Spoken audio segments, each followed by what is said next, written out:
Dans les années à venir, 120 à 200 millions de reais, l'équivalent de 20 à 30 millions d'euros, vont être investis pour financer des centrales hydroélectriques, des routes, des lignes à haute tension et des projets miniers. Jamais on n'avait autant investi en Amazonie.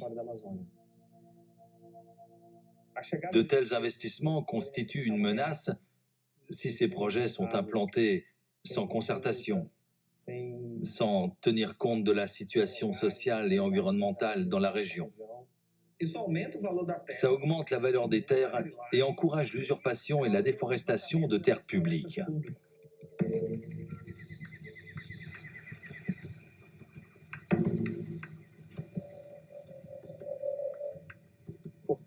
On procède à la démarcation de notre territoire parce que le gouvernement ne tient pas à ses promesses. Ça fait plus de 20 ans qu'on revendique ces terres. Des anthropologues de la Fondation nationale de l'Indien, la FUNAI, sont venus pour cartographier notre territoire.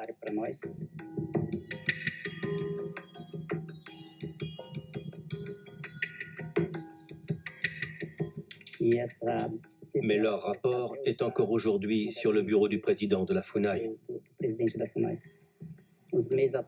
Il y a quelques mois, on est allé à Brasilia demander à l'ancienne présidente de valider ce rapport, qui a été rendu en 2013 et n'a toujours pas été homologué. Le dossier est entre mes mains, sur mon bureau, prêt à être validé. Mais à l'époque où ce rapport a été rendu, il y avait plusieurs projets en discussion dans la région. C'est pour ça que la FUNAI a dû négocier avec d'autres interlocuteurs que vous. Comme vous le savez, il existe un projet de centrale hydroélectrique dans votre région.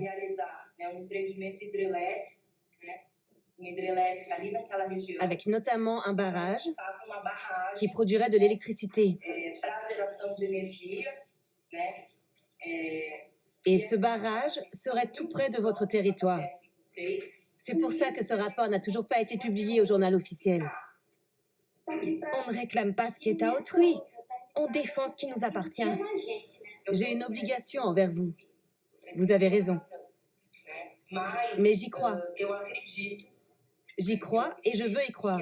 Parce que le jour où je n'y croirai plus, je ne serai plus ici à échanger avec vous. La FUNAI est censée protéger nos intérêts. Notre rôle, c'est de défendre vos droits. Mais la priorité de certaines institutions, c'est de construire une centrale. Pourquoi ne pas privilégier l'éolien? Un barrage, ça détruit tout. Ce sera quoi ensuite? Un projet minier? Les projets se multiplient dans notre région. Ça nous inquiète énormément. Nous, les Munduruku, voulons préserver la forêt et les poissons de la rivière. Et on n'a pas l'intention de céder face au gouvernement. Construire de nouvelles centrales hydroélectriques en Amazonie, reproduire le même schéma, ce n'est pas la solution. Qu'il s'agisse d'hydroélectricité ou de projets miniers, c'est inacceptable.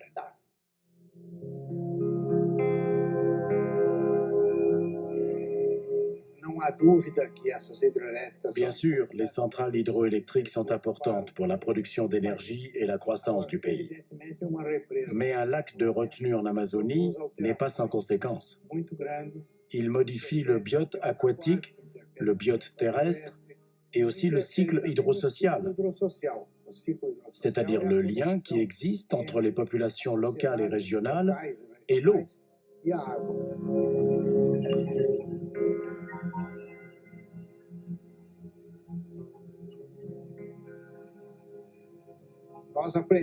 Nous avons appris à nos dépens, avec les lacs de retenue dans le sud-est du pays, qu'on ne doit pas construire de barrages en série sur un cours d'eau. Si on veut qu'un projet industriel respecte les populations locales en Amazonie, tout en produisant de l'énergie pour le reste du pays, il ne faut pas préserver uniquement des portions de rivières, mais des cours d'eau entiers. C'est le seul moyen de garantir aux futures générations un processus d'évolution pérenne en Amazonie.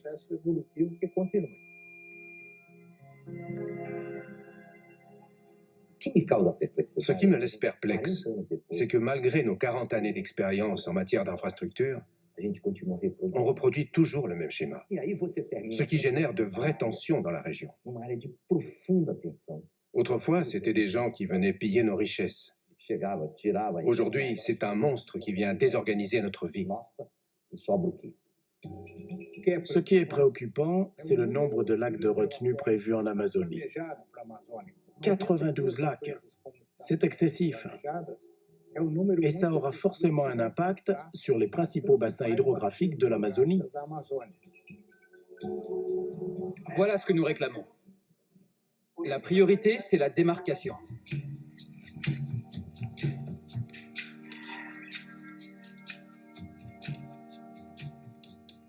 On a commencé l'autodémarcation après cette réunion. On avait prévenu la présidente de la FUNAI.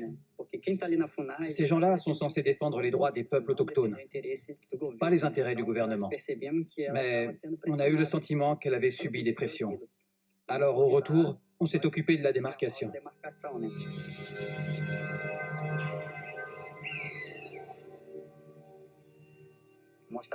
On veut montrer au gouvernement l'existence du peuple et de la culture Munduruku.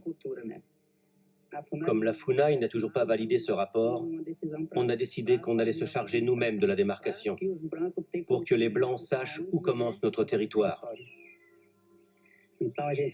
On s'est allié au peuple du Nord, les Tapayos, et on a fait ça ensemble.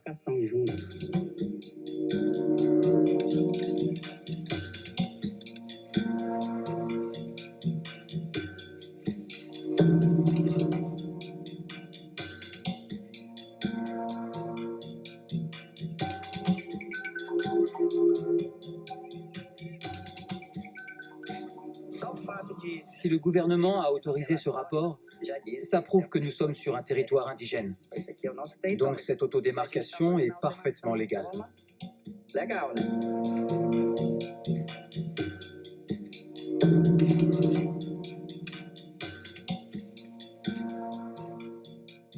Quand le Brésil a été colonisé, les peuples autochtones étaient tués par armes à feu.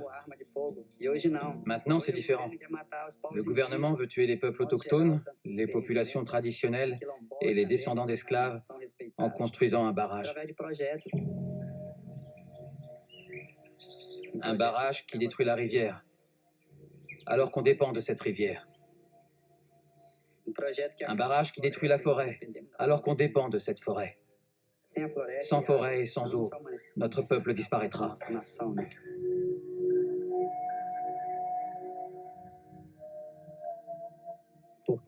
Il ne reste que cet îlot de forêt.